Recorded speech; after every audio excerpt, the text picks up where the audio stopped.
Hey everybody, this is Phebe Meer, and you are watching Into the Flow podcast.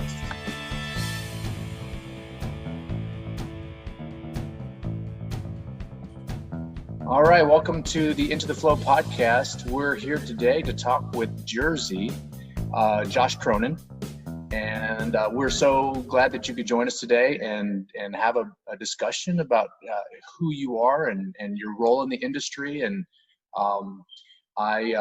Sarah and I met you at the huge convention. I think it was in Branson, right? Yeah.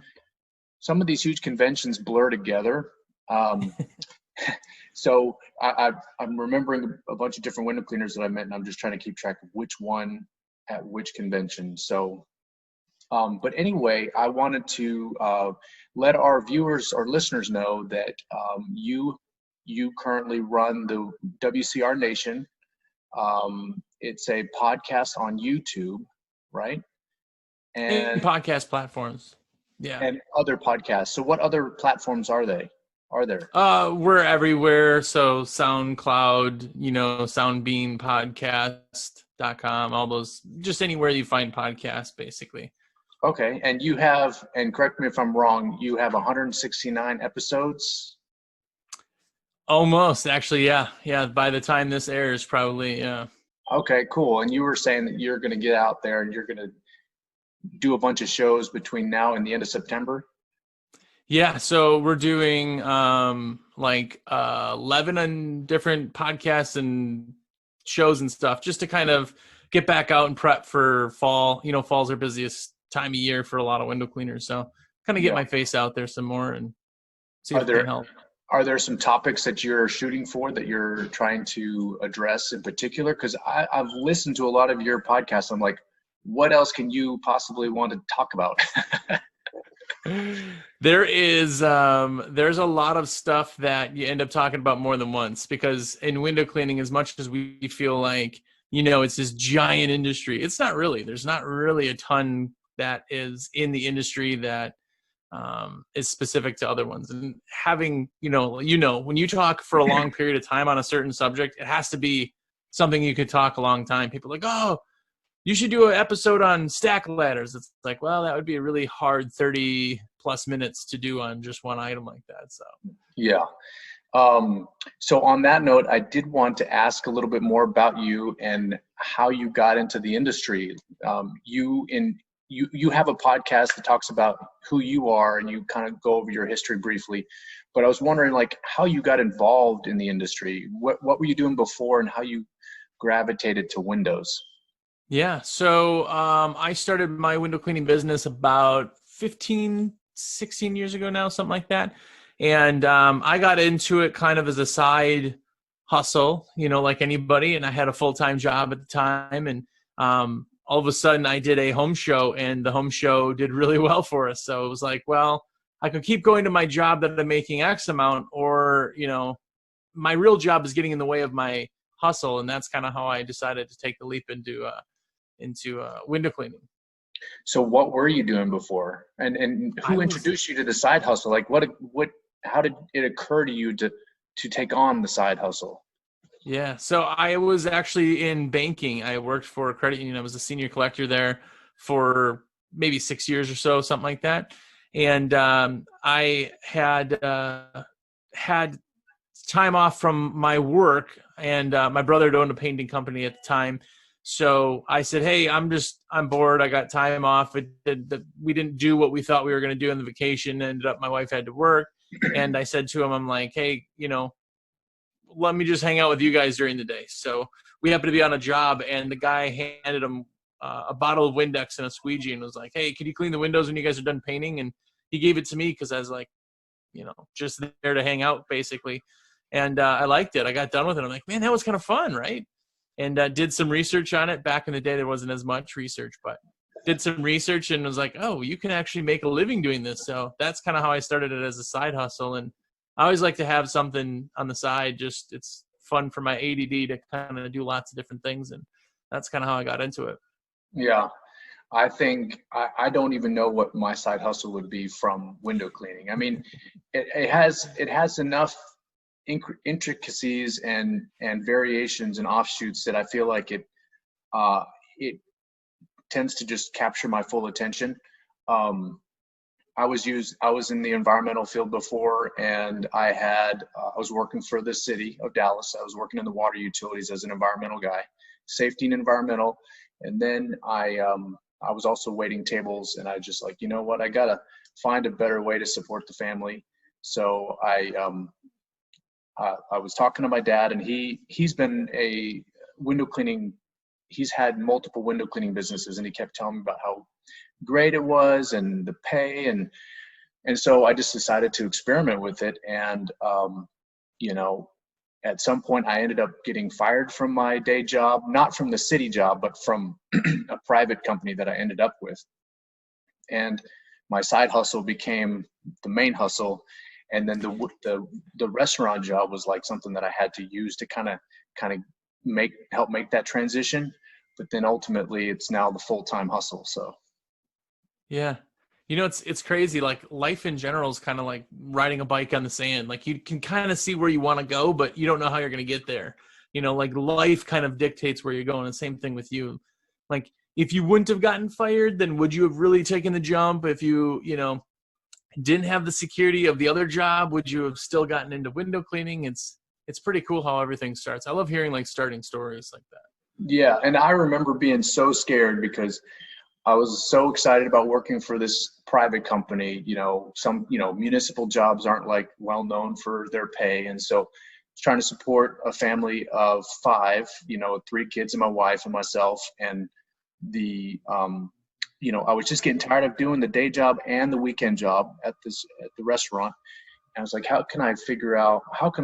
what can I do to, take back my time? I wasn't spending holidays with the kids. I wasn't spending weekends with the kids. And so when I got fired, I was so scared, but fortunately I was already dabbling with window cleaning. And I remember making that call to Sarah. I was like, I think we can do this, but it was a very scary phone call. And I just couldn't believe that I was in this situation. And then, she was really quick on the pivot. She was like, well, I've heard about this Nextdoor app. Let's go ahead and get the name out there. And I think we were one of the first, to start messing with Nextdoor, at least in our area. And that really kind of one job led to another job. And it was like, wow. I remember being excited and very nervous at the same time. And you've got 2 kids also. You said you have a 14-year-old, right? And an 11-year-old, 2 girls. Yes. So I've got a 14-year-old as well, and I have a 12-year-old. So. Oh, nice. Yeah. Yeah. I'm telling you, like anybody who's like, what should I do? How do I get into business? Like the hardest step you'll ever do is taking the first step. And like having a spouse that's like, okay, we're doing this, like that's huge too, because a lot of people get held down by that. They get held down by the lack of security, so it's scary, but yet it's like it's a necessity to kind of make it to the next step. It's the hardest part of business. Well, and you liked it enough to stick with it for 15 years before you sold it, 15, 16 years. And I was listening to your episode about how you sold it, and I'm still trying to wrap my mind about how that works. But I was just wondering, like, sales, you started this podcast and you work with WCR. How did that relationship come about, and how did you get into sales, going from banking to window cleaning to sales? Like, how did that happen? Yeah. So, being in window cleaning for so long, I've done other little kind of shows, and I always like helping people. Like that's fun to me. Well, when I moved, and that's the reason I sold my company, I wanted to move south, where it's not so cold as it is in Wisconsin. But when we moved south, I was still kind of consulting for my old business. And I had a 4-year consulting kind of deal worked out with them. So I'm like, oh, well, I'll move and then I'll just start like my own window cleaning, pressure washing here and just do a few jobs just to kind of subsidize that. And I've known Chris and Alex from Window Cleaning Resource forever, it feels like. And they're like, well, why don't you do some live chat at night? I'm like, that's fine. That'll at least give me another form of income, right? The wealthiest of all people have multiple forms of income. I'm like, I'll do that for a while.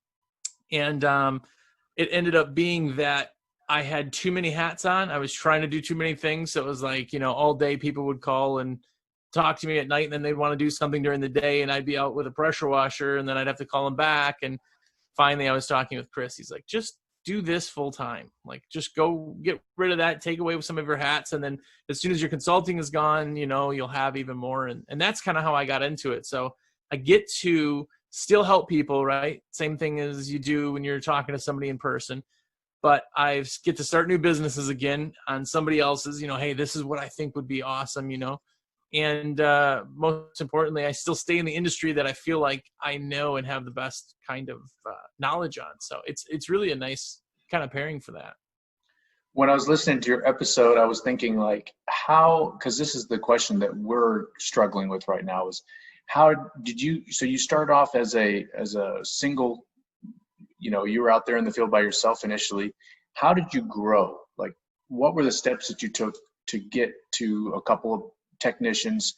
And did you kind of, flounder a little bit? I feel like I'm floundering and messing up the whole process, but having employees has been probably the most stressful aspect of window cleaning. Like, I'm most at peace when I'm on a job by myself. I don't have to worry about someone else on a ladder or breaking something in the client's home. What are how did you grow from that one-man crew to where you got to sell it? Well, truth be told, I did one job by myself before my brother's friend, who I was saying that I had helped them in their painting. They had a business that was just enough for beer money kind of thing. And his partner that was in the business, his name was TJ. And I called him one day and was like, dude, are you doing anything? Do you want to come make some other money doing this, And it was just for boredom. Like, I was opposite of you, where you said you like to just kind of like, zone out, get your work done, not talk. I'm a big talker, so I just wanted somebody there that made the days not so boring. So he kind of came in and helped, but was never a real employee. Like, it was so early on that we were like, we'll go play Wii or something, instead of work today, and we'll go do this. So it kind of was a slow progression. But if you truly want to grow with employees, when you get to the point where you have more actual work to do than you are comfortable with. So I always said the 20 rule. So in a week, you should be doing 20 hours of window cleaning, and the other 20 can go to marketing. If you start getting over that by yourself and you're growing, then you can bring on somebody else. You start getting 30 hours, 2 people, that 30 hours will be 15 hours. So it's hard to get an employee then at 15 hours. So then you have to wait to 40 hours. Once you have 40 hours with one person, break it into 2. Now it's 20 per person. So it's kind of, as you start getting more work than you have time to do with doing everything else, that's when you start bringing employees on. And they will always be the hardest part, because now you have somebody else's life and livelihood in your hands. You talk Right. about kids, like if COVID happened, and the biggest people that were hit with all this was people that had employees, because then they say, okay, I have 5 families, right? I have 15 kids. I have, all this stuff that is under your umbrella. And now all of a sudden I can't provide work for those people. Like, that's the hardest part, is people, you see a lot of it too, and guys that are running multiple crews and things, that they're just like, I just need the work for my guys. Like, I stopped taking a paycheck so they could have hours. Like, all of a sudden the burden now is on your shoulders to make sure that those guys are taken care of, where the stigma is kind of like, oh, you're a boss, you don't care. But the reality is, like, you are the reason that they bought a new car. You're the reason that they feed their family. You're the reason that, and all that kind of comes back onto you. So now all of a sudden, instead of just having, it'll be great to have somebody do the work, all of a sudden now you just took on this burden of a whole nother human or family onto your shoulders. So it's always the toughest.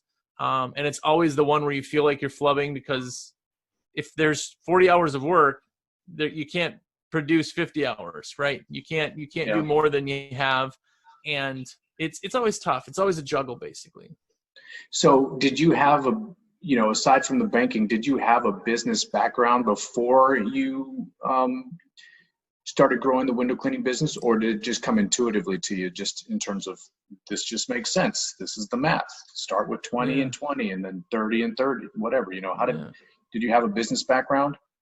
I was always the kid who had something. Like I had a bike shop when I was little. I sold candy out of my backpack at school. Like I was always that one that always kind of had something going on. So business has always interested me. So going into business, it was like the most fun adventure ever. Like I was that nerd who was more excited to get business cards that had my name on it. Like, that just, I wanted to be that guy who had, a stationery, or that I had a program that did my, accounting and all that stuff. That's all been very, very interesting to me.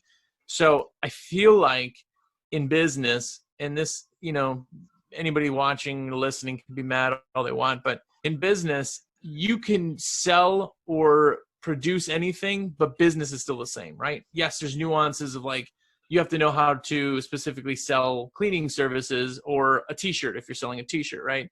But the structure of business, right? Like how to structure business, how to delegate, how to kind of run that side, I think is no matter what industry you're in. So it was pretty smooth for me. But I remember early on having, I think it was like my first or second year where, actually it was maybe third year, it doesn't matter, but we got hit with taxes really, really hard. Like I went to my accountant who we were always the slowest. We were always right up to the edge, and she was a friend of my father. So that's how we got it, of course. So I couldn't say anything, but she's, wow, you guys did really good this year. I said, oh, thank you. She's like, oh yeah, so here's your tax bill. This is due tomorrow, or it was due. This was a Thursday and it was due that Monday. And it was like 4 days I had to come up with all this money. And I'm like, oh man, like, so there's always been times where you struggle and all of a sudden I had no money to pay that tax bill and to keep my employees and do this. There's been a lot of struggles, but I feel like in business, like as scary and how horrible we say it is, that's part of the fun of it. Like look back when you started your business and look at all those things. Like, oh, do you remember like the first time you got a check from a commercial or a route job, or like the first time a homeowner paid you or tipped you, or like all those little things where, that kind of sucks at the time, but it's all part of the experience. Yeah.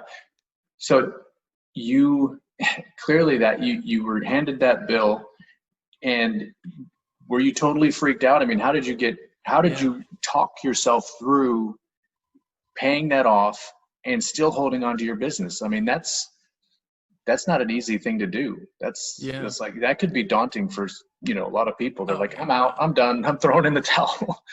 Well, here's where you kind of have a benefit is you have an instant partner, right? You have your wife who, and I don't know, I'm putting words in your mouth. You probably have everything you know about your business. She knows about your business. And there's kind of that thing. With my wife, it's opposite, where she is great at a lot of things. And she's a nurse. She's been in labor and delivery forever. And, now she does, chemo stuff.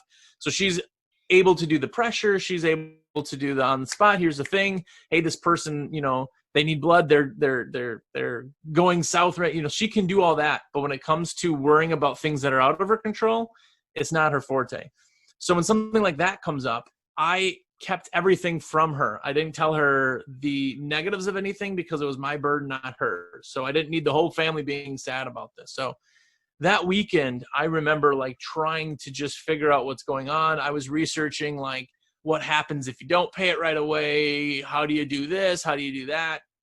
And, in business, there's always a headache that is going to be in front of you that seems more daunting than it really is. And that particular issue, we didn't have the money, but we talked to the IRS and they did a payment plan for us. And then we had to talk to the state, but the state wouldn't do something like that. And when everything was said and done, it wasn't the perfect situation, but it was, here's a problem, let's handle it kind of thing. And just keeping your head up to everything else. Remember in Wisconsin, when you come out of winter, you're broke. Like I don't do windows December, January, February, most of March. I don't do any window cleaning because it's just too it's so much snow. It's too cold. So going into April, and needing a payment, it was like, you already got dirt in your bank account trying to make things happen. So it was a learning experience. And from that, I've changed everything in how we spend and save and plan and disaster forecasts and things like that, all because of that one thing. So it ended up being a positive. I feel like, if you could if we went back and looked at like A Christmas Carol and we looked at Scrooge's story, I feel like there's like a backstory. There's like, okay, there's probably a good reason why Scrooge was really stressed out and only focused on money. Yeah. It'd be interesting to learn a little bit more about, like, someone should do a movie about that and work-life balance, and how do you balance the two? Because it's like, you're always carrying your family life into the field. I mean, you're always getting phone calls from family, from your wife and kids, and it's hard to leave work outside when you come home. And it's, that's, I feel like what I'm challenged with right now is figuring out how to just, turn that switch off and establish a boundary. It's like, okay, we're getting a phone call from a client at 6:00 p.m. and I'm about to sit down at the dinner table, whereas in the past I would scramble for the phone and try to, get that business. Now I'm like, well, I really need to make this family time sacred. That's probably one of the bigger challenges we're facing now. And then on top of that, just, finding good people good technicians, and then a training program is what we're like trying to build at the moment. And that's not easy at all. You mainly did commercial work, right? Your business was mainly commercial, or did you do residential as well? We did mainly residential. We were about that 70-30 split, pretty close to. How did you get into that? Was it just word of mouth, or did you actually start with marketing? You had an official marketing approach and sales approach. How did you go about that? Yeah, so I'm a huge fan of diversifying like jobs, right? So we did route, we did commercial, and we did residential. I didn't specifically go to either of them unless I was marketing to one or the other. So you can still do all of those services. And we had eventually different crews that would do different things, so they didn't really cross over too much. But focusing on where your money is coming from is usually the best, right? If you're not going to step over pennies to make, or step over dollars to make pennies. You're going to find where everything is. And houses for us were really our big boost, a big chunk. So we focused a lot on that. We focused on getting referrals. We focused on that side of it. But then because we were in Wisconsin, our only window cleaning that wasn't a house was, January, like I said, that December, January, February, March, that was route. We did all of our big commercial projects in March if the water wasn't freezing still. So, doing that, you kind of fluff different areas. It's like, working out. If you don't like your shoulders, you're going to work that area a little bit harder than you do the other stuff. It's kind of that same concept where, as we felt like, hey, we really want to boost up route at one point, we wanted to double route, and then we wanted to double, and we wanted to just blow route out because it was just the frequency was there. So we took all of that advertising, all of our time, all of our ads and everything, and then focused it on route at that particular time because, everything else kind of still running, and I wanted everything to grow, but I really wanted that to grow. So kind of focusing your marketing efforts really kind of helps you grow one way or the other. Did you prefer one method over the other, like EDDM, or did you have multiple marketing, streams? How did you, what did you find to be most successful? Did you actually trial and error that for a little bit? Yeah. The hardest thing in marketing in general is, and I just did this, so I have to do a lot of Facebook stuff with what I do with WCR. And one of the guys in one of the groups had posted a flyer, and it was really busy and hard to read and everything. And he said, "What do you guys think?" And I thought he was really looking for an answer. I said, "It's a little busy, you might want to clear things." Well, of course, he goes, "I like it. It's great." Okay. So here's the thing in marketing, right? What you do is what you like. If you created the Into the Flow logo that's behind you, if you created that, you love that logo. And the reason is because you created it, right? Otherwise, if you didn't like it, you wouldn't have done that, or you would have changed something. So the same thing is in marketing. When you create a marketing piece or an ad campaign or an EDDM flyer, or you do anything, you're not your target market. It doesn't matter what you think, because I'm not paying for window cleaning. I have to get that to my target market. And the only way to do that is to split test. So split testing is something people really, really hate to do, but it's super, super valuable, because if you look at this, like the science and like the mental side of sales, the color red triggers something. The color blue triggers something. The color yellow triggers something. All of those trigger something different. So how do you know that the red background is the one you like? Because you like red. You know, how do you know that the yellow background's speaking your message? Well, I like the way it looks. Okay. But split testing it, I mean, we've done split tests even down to the color of backgrounds where we did a blue and red one. Hey, red was more people called on the red flyer than the blue one. Everything else was absolutely the same.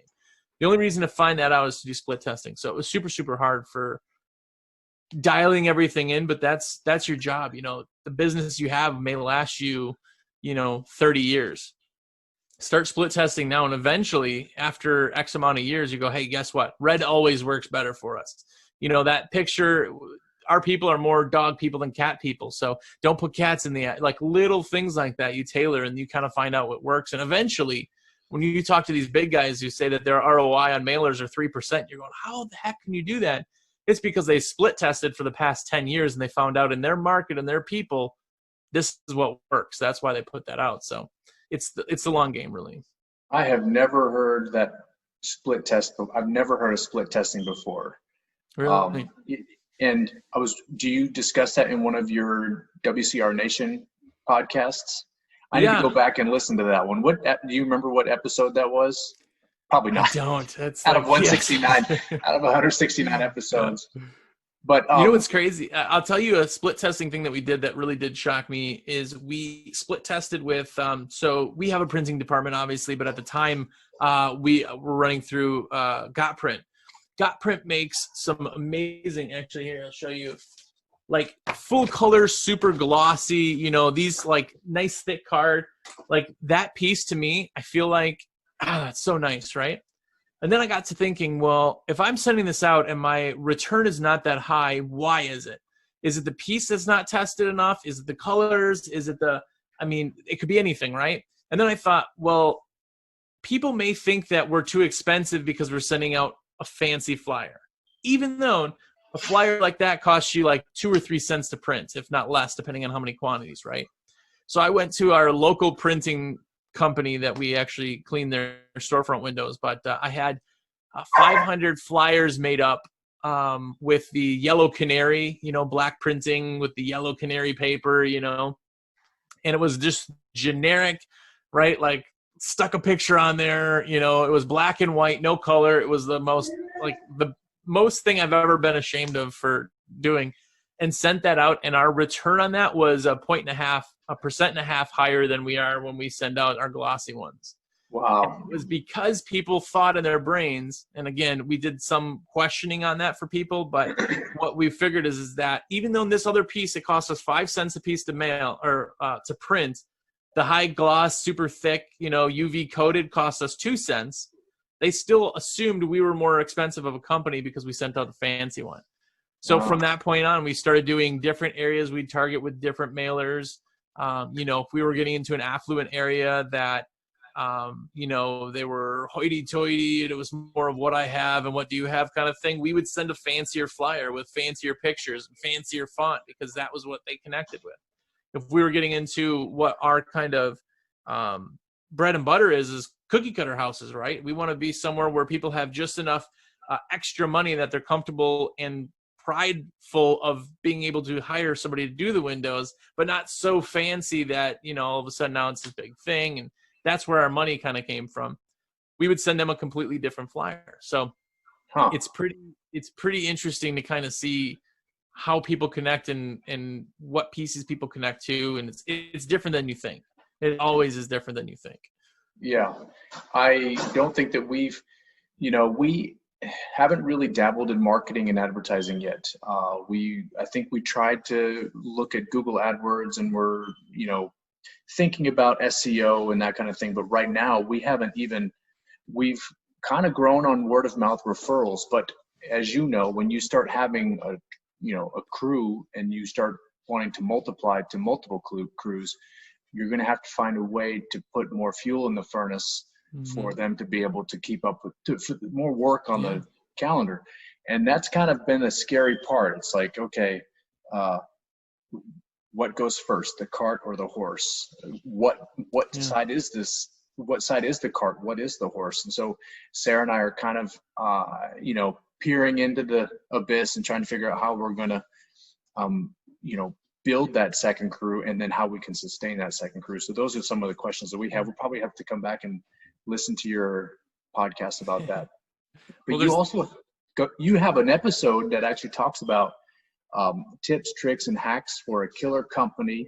You also talk about selling route work on one of your podcasts, and then how to bid, which those are on my to-do list to listen to. But I was really curious about the one regarding running a business through coronavirus, because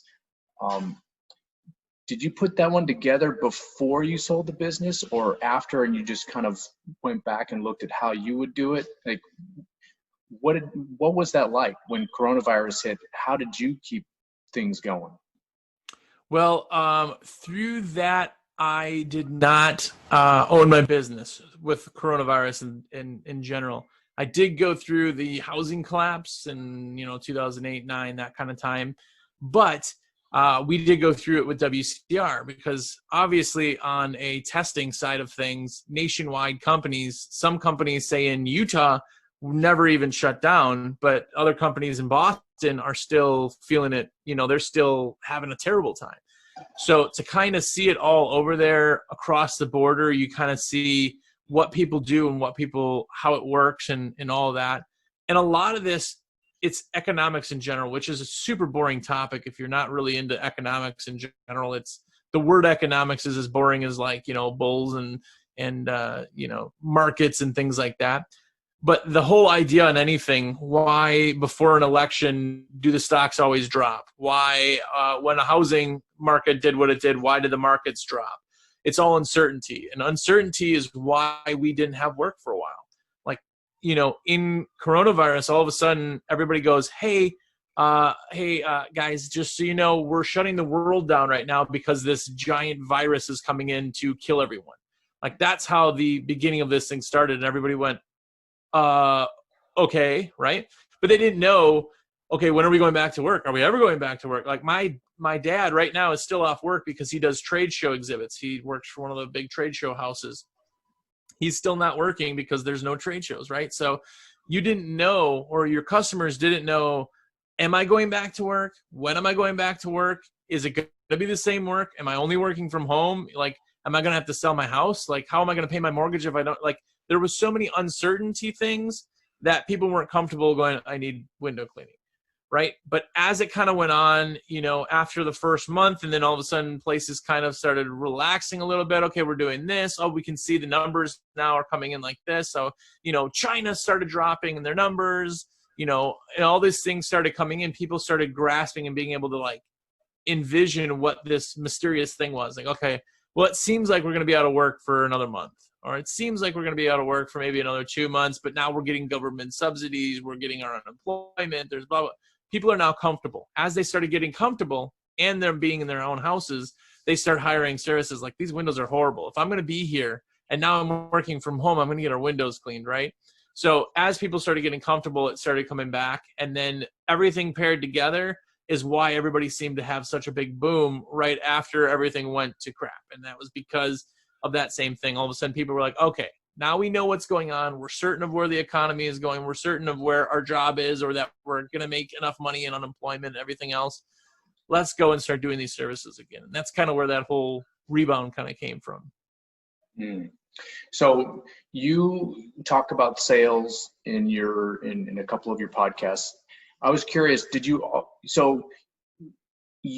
sounds like sales was your thing, but it wasn't called sales initially. It was more like you like to help people. And sales is like that language that allows you to connect with people, identify what they need, what they want, and how you can help them, basically. And so it sounds to me like it's not much of a mental switch for you. You're like, this is what I like to do, because that's all sales is. You're helping people.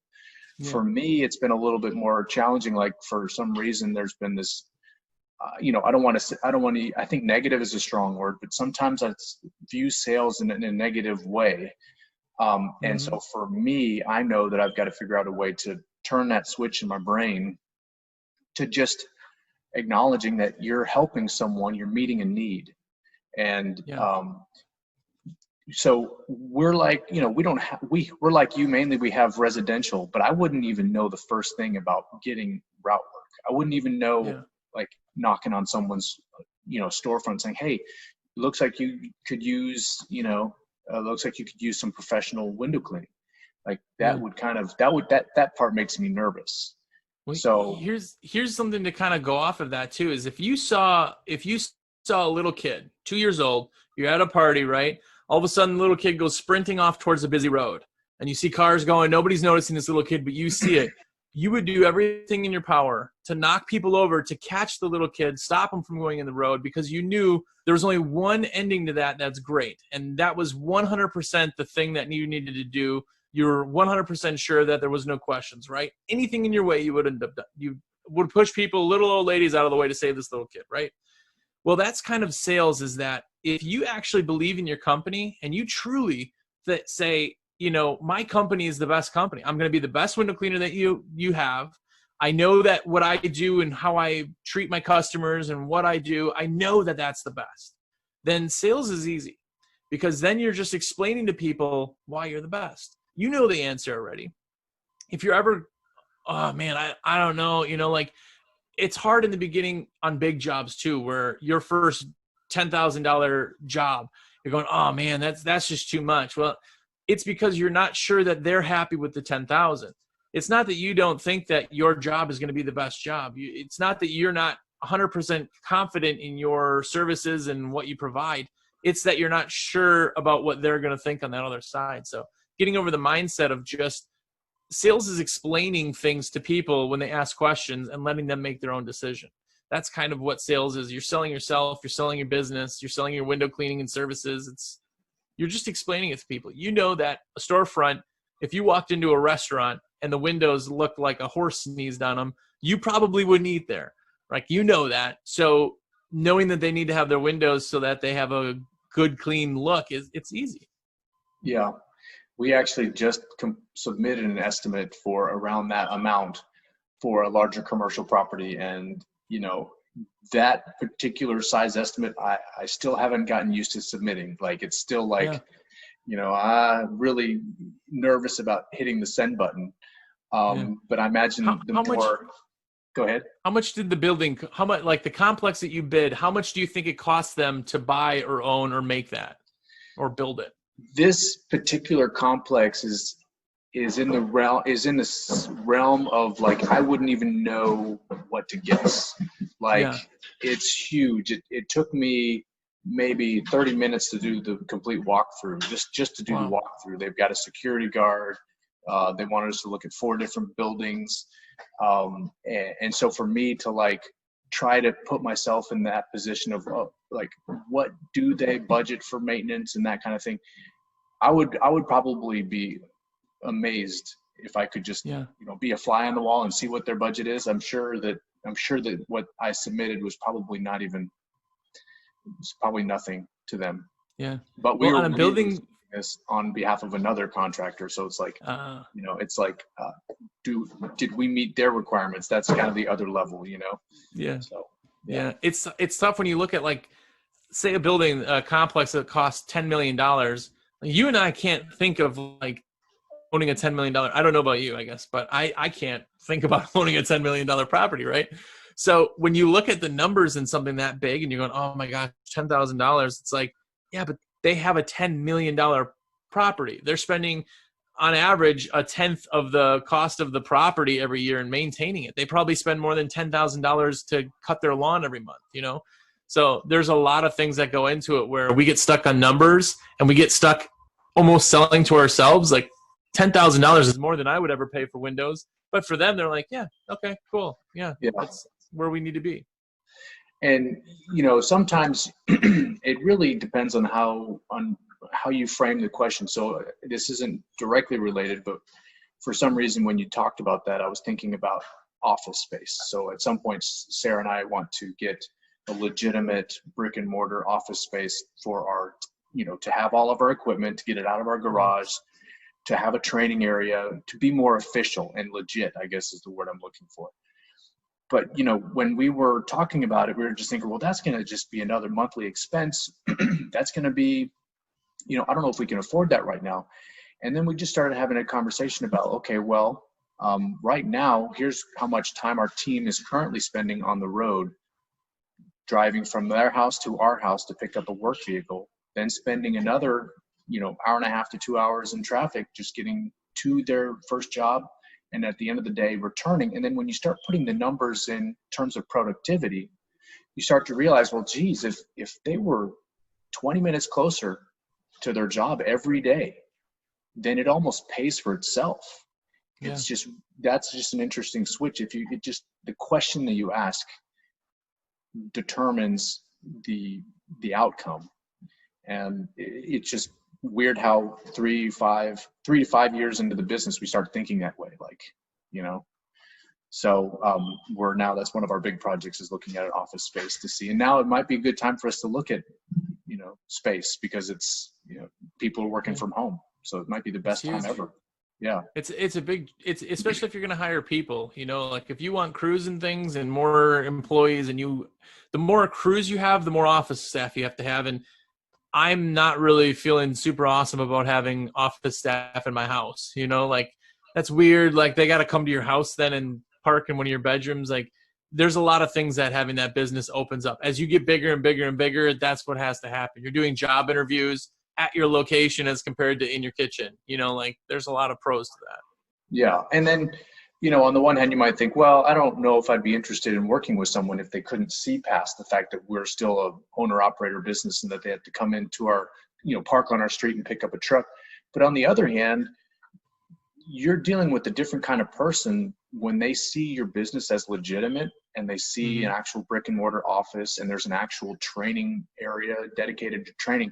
Like, I wonder what kind of person you begin to attract. Like I remember posting the question on Facebook, and some people were like, yeah, we still work in our office. And you had the whole spectrum. Some people had larger places, larger brick and mortar, some people still working at their home. And then you had those occasional pearls of wisdom from a technician that said, you know what, I don't think I would have ever applied to a company that didn't have a brick and mortar, And so you're thinking, well, geez, it's hard to judge. It's hard to judge, but well, go ahead. Well, I was just going to say the big thing for us was when we got insurance we ended up going through temp agency who offered vision, medical, dental, term life, term disability, paid holidays, all that stuff came through with that. When we switched over to that, all of a sudden, and we had already had a building at that time, but when we switched over to that, all of a sudden that was in our job postings. It wasn't like, no, we don't offer benefits. No, we don't have it was all of a sudden, it was like, yeah, of course. That's what a real job does. The people that started coming and the mindset of them was like, I have this job. I have this thing. It's a job. Before that, people were almost like, I do this thing. Yeah, I make some money. I clean windows, It was a professional jump where people all of a sudden had more pride in their business because there was more perceived value to them. Did you notice a shift in the type of people that you attracted to your business? Hugely, yeah. So a lot of the times we would have the candidates, we would do job interviews in the first one. Just the amount of people who decided to start coming to the job interviews, when you book, oh, great, hey, do our phone interview. All right, Tuesday at 1, we'll meet. We were doing like 1 in 8 were showing up before we did that. And it actually went up to about 1 in 5 would show up to an interview after that. So people just thought of it as being more of it was like a real job. There's still people who love the fact that my kids would come down to the office sometimes, and that my dog was there. Like they understood that it was a small family, kind of business that cared, but yet they still liked the fact that they felt secure in being, you're trading an hour of your life for an hour of work. So people felt more secure that way. And, security is huge. Yeah. And I would say that sometimes when you're crunching the numbers, it's hard to capture, capture some of those more intangible benefits.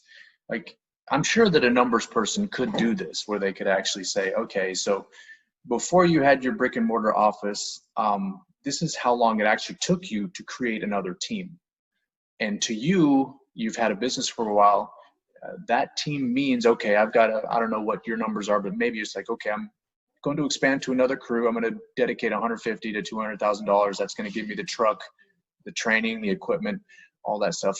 Well, now rather than waiting, you know, let's say you get a surge in business. Now, rather than waiting on the fact that you were only attracting one or two, you know, prospects, you're now attracting 4 to 5 prospects at a time. So you can fill that crew much quicker, and you can actually hit the ground running a lot quicker.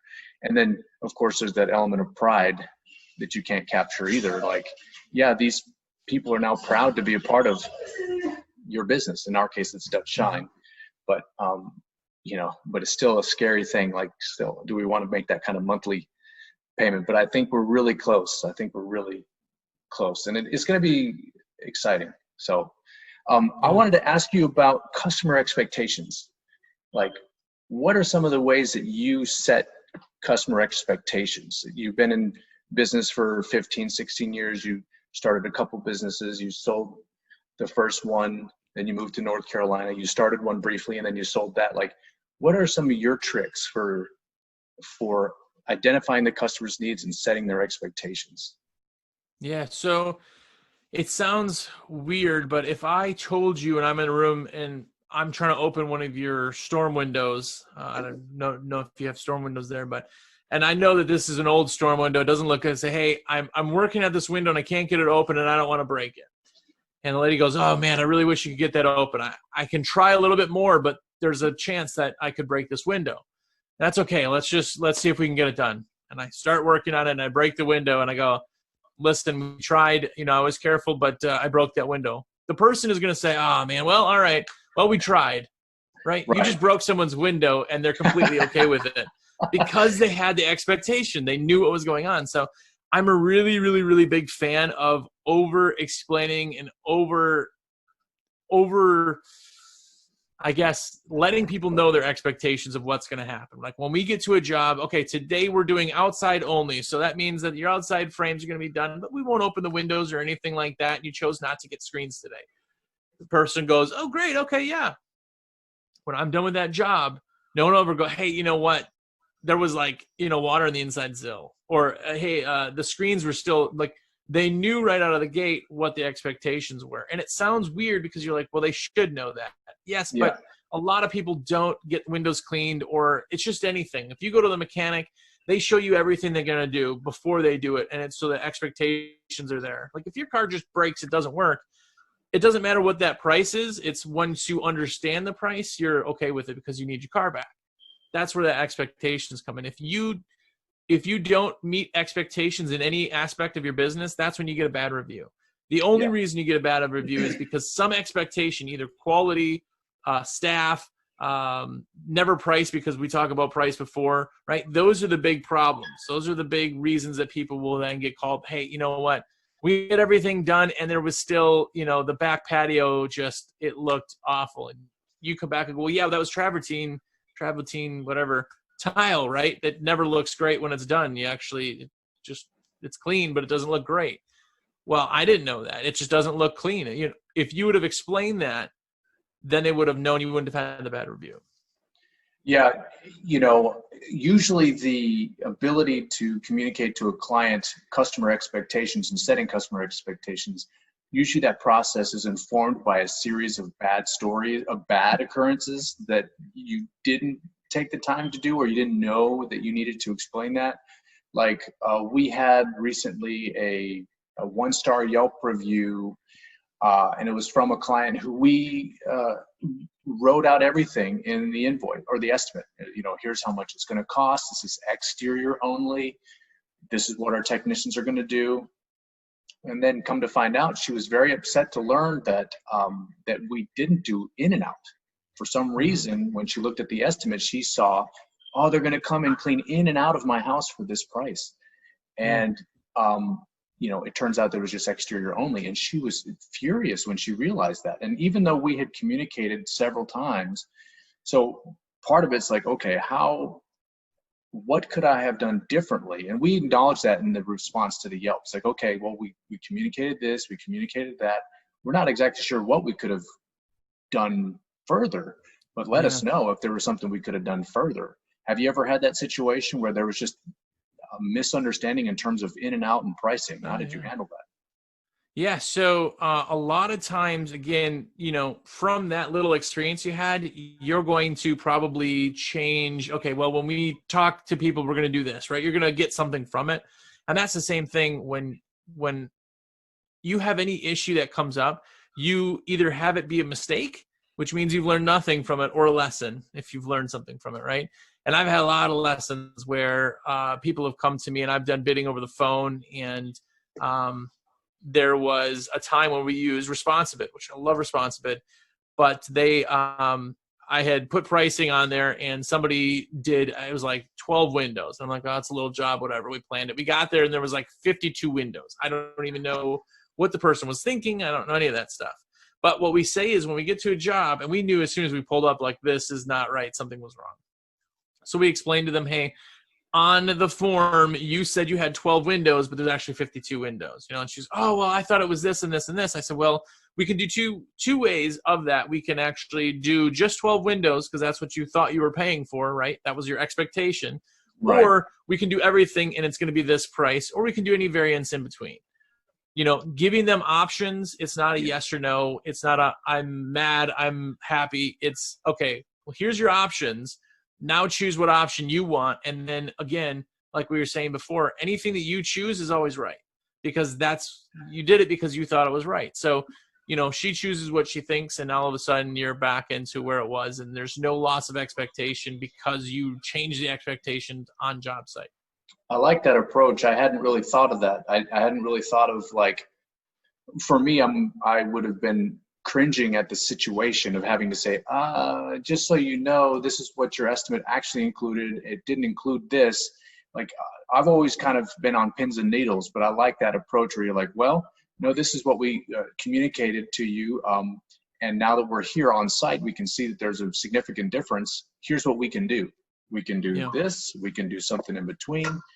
Speaking of mistakes and lessons, if you could go back to an earlier version of yourself, back to, I don't know, 10 years ago, 15 years ago, what would you have liked to have known back then? Man, well, a big thing is that it never is as hard as it is in the beginning. It's like a car that breaks down. Like, the hardest part of that is to get it moving in the first place. So once it's actually moving and you're pushing it off the side of the road, it does some of the work for you. So in the beginning, it's just night and day hustle. You're just you're slamming your fist against the wall to try to, like, get this thing going, and then all of a sudden something kind of happens that's good, but then you're going back to doing this, and it's never as hard ever again as it is in the beginning. You'll always have issues. It'll never be a piece of cake. That's why, we all lose our hair and go gray, but it never is as hard as it is in the very, very beginning. I think a lot of people lose. That's why people quit doing it in the first place. They do it for a little while and go, yeah, my customers, my area, it's too saturated. There's too many people in my area, it kills you. It's hard to keep that, that perspective, that outside of the box perspective. And it's easy to be, like, really focused on the granular, being able to zoom out on occasion and just try to keep things in perspective is not an ability that everyone has. And sometimes it shows up later after you've already been in the business for a while. So yeah, that's definitely a hard lesson to learn. Sometimes we still freak out when on occasion we break a window, or on occasion we make a mistake, but then you just have to go with it, and it's not the worst that can happen. And so that was one thing you would go back and tell yourself. What are a couple of other things that you would teach yourself, your earlier version of yourself? I would hustle more in the beginning, because in the beginning it was like, oh man, I made $200 today. That's crazy. That's more than I ever made, doing this, or whatever the dollars were. If I would have known now that if I would have hustled, I tell people, if you work 8 hours a day, every day, even if you don't have 8 hours of work to do, you're going to be that much farther ahead, right? A lot of us go, well, I had an hour of window cleaning today, so I watched some TV and I did this. And it's like going back and having that extra hustle there to go, hey, I had an hour of work, but I did 7 hours of like cold calling and marketing, and I worked on my business that 8 hours. The rest of your company all is built compounding on what you do. So if for some reason you could land 10 new route accounts right now, well, guess what? For the rest of your history, you're going to have those 10 and everything that's built on top of those 10. Now everybody around those 10 see your truck.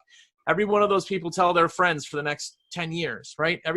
Everything is built compounding on the beginning. And the slower you are in the beginning, or the less you put into it in the beginning, the longer that kind of swoosh happens towards the end. And that's what I did. I was, like I said, I was guilty of going to play, Nintendo during the day when it was like, slower. We didn't have anything. And like, tomorrow I'm going to make some calls, or, I didn't put it as serious as I could have in the beginning. And when you see some of these guys who it clicks for them, like Chris, the owner of WCR, he did a book on, how his business started and how he did it. Like one day he realized, hey, if I did this job, if I could just sell another one of these jobs, I would double my income. I would earn another $80,000 a year if I could just do that. So all of a sudden, when that clicks in your brain, then all of a sudden you change your mindset and everything that comes with it. And the rest of your company for the rest of history is all built off of what you did in the early stages. So that, so that's pretty valuable, because I think, we don't think about what that hustle looks like necessarily. You don't really think about the numbers. And if you just were able to focus a little bit more, I know there's a lot of things I can do right now to improve my hustle. I've been wanting to make a more organized list of all my reoccurring clients, and I've been wanting to create like a subscription type service. I have been wanting to create a service plan, an actual service plan. And up till now, it's all been verbal. So here's what you're going to get if you see us quarterly. Here's what you get if you see us semi-annual, but there's never been a contract. So I know that if, for example, for us, August and February tend to be the slowest months. That's when people are going back to school, or it's just a cold time of year. For some reason, those are the slowest time of month. But if I go 3 months before February, or if I go 3 months before August, and I really push the semi-annuals or the quarterlies, and I really provide that incentive, then I know that I'm suddenly filling that gap, and that slow season is no longer going to be a slow season. It's going to be the new fast season. And so what are some of the things that when you think of the word hustle, that's cold calling, what other things go with that word for you? Well, hustle is like, in my brain, everybody gets demotivated, right? Like, route is really hard to sell. Like, if you are out there door knocking, it's like selling vacuums. Like, you're going to get 10 no's to 1 yes. Like, that is the truth. You have to just kind of keep up, and you have to somehow get yourself into a place that you can keep going. That's why hustle is so important. I can teach you how to clean a window. I can teach you how to do my accounting software, but I can't teach you how to hustle. If you're either a go-getter or you're not, and that's the hardest part, is the people that try to go that route. You lose a lot of motivation through business, especially in the beginning, like I said. So having that hustle allows you to just keep your head up and keep positive attitude on something that you have no control of. Yeah, absolutely. Let's see here. So we asked the question about what you would teach yourself. Then we talked about books, but you said that you were like, well, you listen to more to like audio books and podcasts. I was just curious, what are some of your top podcasts and go to? Do you have any favorites? When I've switched, I have a lot of audio stuff because of my business ADD, like everybody's got. I do listen to a lot of things, and I don't retain what I should be retaining. But I have found that Facebook groups are actually where I'm getting most of my like value from, and not just industry Facebook groups, but I'm in like sales groups, and I'm in like motivational groups and things like that, where you're getting constantly inundated with a lot of other information that you can either choose to look at or not. And that kind of helps my brain. And I think a lot of stuff comes into theory and kind of bettering yourself from all of that. That's my replacement for books, really. Yeah. I like listening to, sometimes I'll listen to the news, but I've, like many people have gotten burnt out on the news. So I've tried to limit my news intake to I'll listen to the BBC or I'll listen to like a quick little daily Texas specific news. And then I'll switch gears to maybe an audiobook or something to that effect. It's weird how sometimes like I'm way more physical. I'm not a very cerebral person. So like when I go back to a job that I hadn't been to in about a year, I'll actually remember, I don't know if it's because I put a lot of physicality into the job, but like I'll remember what I was listening to during that job. Like, wow. I'm pretty sure that there's a couple of episodes that I was listening to WCR Nation. I was like, that's so weird. I remember the way that those windows are laid out and they're set back from the garage. And I was listening to Jersey when I was cleaning those windows. It's so weird how that kind of comes out. But yeah, that's your learning style. That's where you tailor how you learn. Like, you look at other people, don't tailor yourself to how anybody else learns. You do it to how you can, figure things out like that. It's different. So I know that you've got a lot going on right now. So we'll go ahead and conclude the discussion. But I was just curious, where do you see yourself 5 years from now? Like, what are some of your current goals and aspirations? Yeah, so I really, really like the position I'm in. Obviously, for media and stuff, we can get kind of burnt out at times and feel that. But I really, really like where I'm at, and I don't know what that will mold into as far as content for me goes, or for how I'm working with WCR. But I love what I'm doing now. The most exciting thing about business is the beginning and starting business and hitting chapters. And hey, guess what? I'm getting my first truck. Oh man, that's awesome. I'm getting my first water fed, right?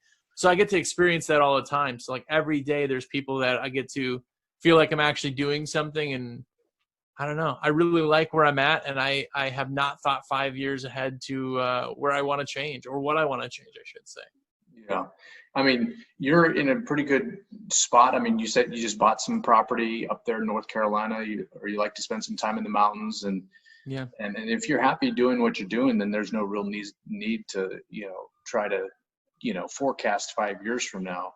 Like for us, I think we're trying to get ourselves out of the field and be able to just have a steady, get into it more of like, I'm going to sit here and look at the notebook and I'm going to try to make those cold calls while my team is out there doing the good work. Our goal is to get out of the field and work on the business rather than in the business. That's the kind of what we're working on right now. We love Responsibid also. That's something that we purchased a while back, but weren't really using as much. And now we're utilizing it much more. So that's something that we'll be incorporating much more into our business. I know that there's ways you can do videos through Responsibid. And I think that you can actually, going back to the customer expectation, I think that you can actually weave in all these explainer videos into Responsibid, which we haven't figured out how to do yet, but we want to go to Responsicon soon. We want to check it out, how we can build that automation into our business, because right now it feels like we're just saying the same things over and over again, not exactly sure it's sticking, Yeah. Well, that's the big thing is like, once you're out of the field, like window cleaning is not the most important thing in your window cleaning company.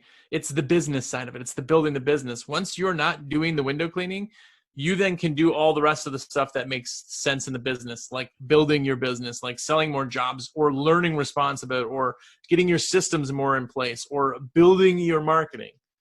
Doing all of that is more important than the actual cleaning of the glass. So for the ITF listeners, what can you tell them about WCR Nation and how they can access it, and what are some of the upcoming shows that they can be excited about listening to?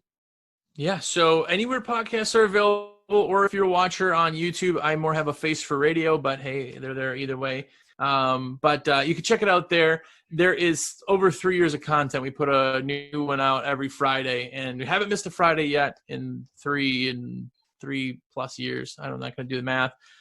So there's a ton of content, some better than others, but there's a lot of information out there.